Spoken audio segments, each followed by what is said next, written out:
దేవుడి నామకే మహిమ కలుగును గాక. ప్రభువైన యేసు క్రీస్తు నామములో నా శుభాభివందనాలండి. ఎలా ఉన్నారు? బాగున్నారా? దేవుని మహాకృపను బట్టి మీరందరూ కూడా బాగుందరు గాక. దేవుడు అటు కృప మీకు అనుగ్రహించును గాక. దేవుని పరిశుద్ధ గ్రంథము ఒకసారి మనం చదువుకుందాము. ఆది కాండంలో ఒక మాట రాయబడి ఉన్నది.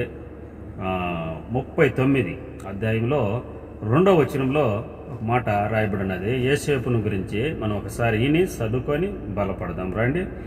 యెహోవా యోసేపుకును తోడై ఉండి గనుక అతడును వర్ధిల్లుచు తన యజమానుడుగు ఐగుప్తుని ఇంట ఉండెను. యెహోవా అతనికి తోడై ఉండునని అతడును చేసినదంతయు అతని చేతికి యెహోవా సఫలమును చేయుచుండెను. దేవుని ప్రియులారా, ఒక బానిసగా పోయిన ఒక దేవుని యొక్క బిడ్డ అతడు చేసేదంతా సఫలం చేసుకుంటూ వస్తున్నాడు. ఏదైనా సరే, ఏ కార్యం పెట్టుకున్నా కానీ, ఏదైనా చేసినా కానీ దేవుడు అతనికి వాటన్నిటి నుంచి సఫలం చేసుకుంటూ వచ్చినాడు. దేవుని ప్రియులారా, దేవుడు మనతో కూడా దేవుని చిత్తానుసారమైన ఏ పని మనం చేసుకుంటా మనం వెళుతుంటే దేవుడు ఖచ్చితంగా దాన్ని సఫలం చేసుకుంటూ వస్తాడు. దేవుని ప్రియుల దేవుడు కార్యమును మనం చేస్తే ఖచ్చితంగా దాన్ని సఫలపరిచేవాడు దేవుడే. మనం చూస్తాం చుట్టుపక్కల మనకు కనిపించేది ఏంటంటే వాతావరణం సరైన ఉండదు. యేసు ప్రభు అన్నాడు, మీరు ఆ దరిడికి వెళ్ళండి అని. వాళ్ళు ప్రయాణం చేస్తుంటే సురస్థమైన ప్రయాణం ఒక జరగల. సముద్రము ఉప్పొంగుతుంది, గాలి లేస్తుంది, వాన పడుతుంది, అనేకమైన ప్రమాదమైన స్థితిలో వాళ్ళు ఉన్నారు. యేసు ప్రభు మరి చెప్పిన మాటే వాళ్ళు విన్నారు కదా, చెప్పిన పాట ప్రకారమే వాళ్ళు పోయారు కదా, మరి వాళ్ళకెందుకు ఇది అన్నీ సకాలంగా ఉండాలి కదా అనేది లేదు. యేసు ప్రభు చెప్పే రోడ్డు ఏదైనా సరే, కష్టమే వచ్చినా ఇబ్బందే వచ్చినా ఆ రూట్లో మనం వెళుతున్నప్పుడు మనం వెళ్ళాలి, కానీ తప్పించుకుంటూ పోతున్నవాడు ఎవరంటే దేవుడు. దేవుని ప్రియులారా, ఈ యోసేపు కూడా బానిసగా అమ్మబడినాడు. అమ్మబడటం కారణం ఏంది? దేవుణ్ణి నమ్ముకున్నవాడు కదా, దేవునికి ఇష్టమైన ఉన్నవాడు కదా. మనం కూడా అనుకుంటాం ఎంత కష్టం వచ్చింది. వాక్యం మనం చదువుకున్నప్పుడు యోసేపుకు పాపం ఇంత కష్టం వచ్చినప్పుడు దేవుడు తోడై ఉన్నాడు అంటున్నారు కదా. మరి ఎందుకు ఆయనకు ఇంత సమస్య వచ్చింది, కష్టం వచ్చింది అంటే దేవుడు అతనికి తోడై ఉండటం వలన కారణం ఏంటంటే, ఐగుప్తులో వాళ్ళందరూ ఫ్యామిలీ 40 సంవత్సరాలు వాళ్ళ యొక్క అక్కడ వాళ్ళు ఉండాలి. కాబట్టి అక్కడ వాళ్ళు జీవితము ఆడాక ఎలా అంటే మనం ఇంకొక అధ్యాయం ముందుకెళ్తే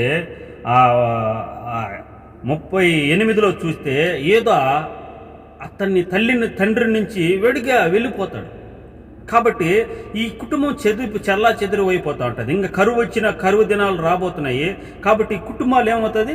చల్లా చెదురు అయిపోతుంది. అందుకని ఒక వర్గానికి, ఒక ఆశీర్వదింపబడిన ప్రాంతాన్ని ఎన్నుకొని దానికి ఒక దేవుని బిడ్డను ఎన్నుకొని అక్కడ ప్లాను దేవుడు చేశాడు. దేవుని ప్రియులారా, మనం చదువుకుంటూ పోతుంటే దేవుణ్ణి నమ్ముకున్న వాళ్ళకి ఎందుకు ఈ కష్టాలు ఉంటాయి? మనం కూడా ఈ లోకంలో ఎవరైనా కానీ దేవుణ్ణి నమ్ముకున్న వాళ్ళకు కష్టాల్లో, ఇబ్బందుల్లో, లేకుంటే ఏదైనా సమస్యలు, లేకుంటే ఏదైనా ఉన్నప్పుడు మనకి ఎందుకు ఉన్నది? మనకి అందరి కోసం ప్రార్థన చేస్తున్నాం కదా, అందరికీ బాగుండాలని కోరుకుంటున్నాం కదా, మరి మాకు ఎందుకు ఇలాంటి జరుగుతున్నాయని మనం అనుకుంటే యోసేపు చరిత్రలో మనం చూస్తే అతడు దేవునికి తోడై ఉన్నాడు. కానీ శ్రమలు కానీ కష్టాలే కానీ కూడా అతన్ని పాపము విడిచిపెట్టకుండా ఉన్నాయి. ఎక్కడికి పోయినా కానీ అతను మన కింద కష్టం చూస్తే 10వ వచనంలో ఆమె పాపం దేవునికి దురస్కారం చేసి దేవునికి విరోధముగా ఇట్ట పాపం నేను కట్టుకున్నట్టు, ఇంత ఘోర పాపం నేను అట్ట కట్టుకుంటాను పాపం. అక్కడ శోధన ఉంది పాపం.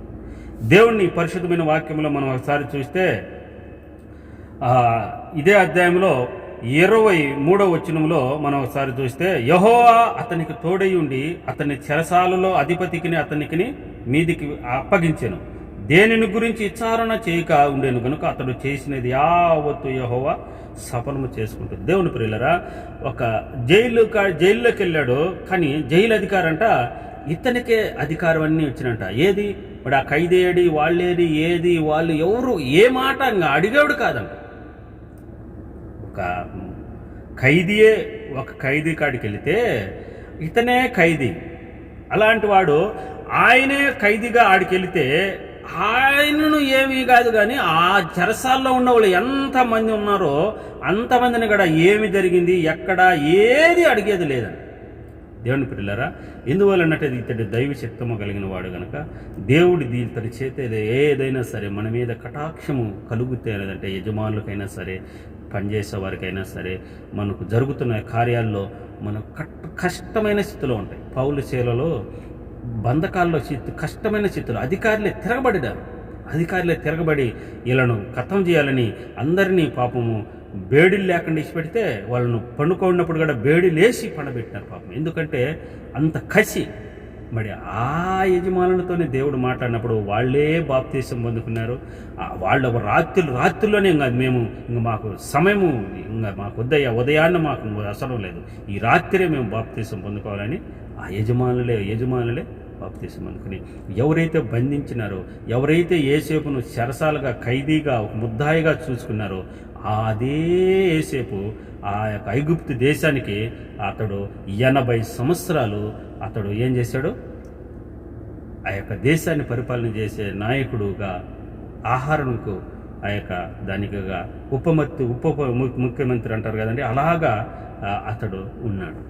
ఆహారం దానికోసమే అనేకమైన దానిగా 40 సంవత్సరాలు కాదు కానీ ఆయన 80 సంవత్సరాలు అదే ఉద్యోగంలో ఇశ్రాయేలు ప్రజలను, ఐగుప్తులను అందరూ కూడా ఆ మనిషిని బట్టి ఆ దేశమంతా ఆశీర్వదింపబడిపోయింది. కరువు దినాలన్నిటినీ సమకూర్చుకున్నారు. ఇశ్రాయేలు అక్కడ సమకూర్చడం వలన అభివృద్ధి పొందారు.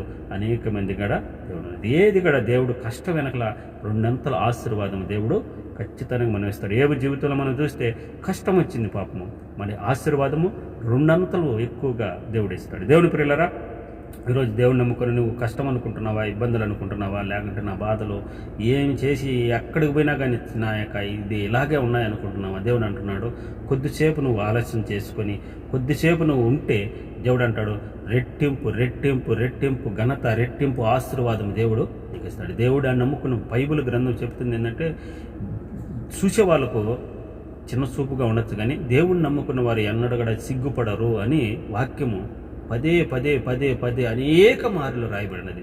యేసు ప్రభువును నమ్ముకున్నవాడు ఎన్నడూ కూడా సిగ్గుపడడు. ఆయన నమ్ముకున్న వారు ధన్యులని పరిశుద్ధమైన వాక్యంలో అనేక పలుమార్లు రాయబడినది. దేవుని ప్రియులారా, యోసేపుకు తోడై ఉన్న దేవుడు ఈరోజు కష్టాల్లో నువ్వు ఉంటే నీకు తోడై ఉన్నాడు. నీకుండా ఒక ఆశీర్వాదం పాత్రగా నేను దేవుడు తీసుకురావాలనుకుంటున్నాడు. చెరలో ఉన్న, కష్టాల్లో ఉన్న, ఇబ్బందుల్లో ఉన్న, అప్పుల్లో ఉన్న, అనారోగ్య సమస్యల్లో ఉన్న దేవుడికి ఒక చిన్న నిమిషమే చాలు నేను గొప్పవాడి చేయాలి. యోసేపుని ఎంత ఒక నిమిషానికి ఆ యొక్క ప్రధానమంత్రిగా ఆ యొక్క దేశాన్ని పరిపాలన చేసే నాయకుడిగా ఎన్నుకున్నాడు. దేవుని పిల్లలు నీకు కూడా దేవుడు అలాగే చేయాలని దేవుడు కోరుకుంటున్నాడు. కొంచెం నీకు సమయమును ఏదైనా నీకు శోధన ఉంటే కొంచెం కాలము నువ్వు ఓర్చుకుంటే దేవుడు నేను ఊహించని రీతిలో దేవుడు నీకు ఆశీర్వాదం ఇస్తాడు. దేవుడు అటు దైవ కృప మీ అందరికీ తోడై ఉండి దేవుడు మిమ్మల్ని అందరినీ దీవించి ఆశీర్వదించునుగాక. ఆమేన్.